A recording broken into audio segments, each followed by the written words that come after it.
for this walkthrough, I'm going to show you how you can take some stock vector assets that you can get on various stock websites, either for free or purchase them, and then how you can combine them to create your own unique graphic.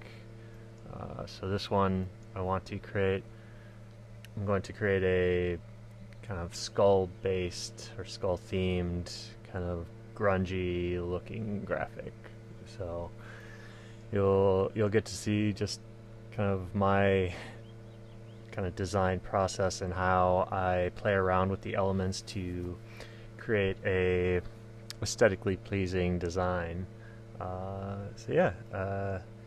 You can find similar assets, or you might have your own library to work from, but you can watch and enjoy kind of how I kind of put together a graphic.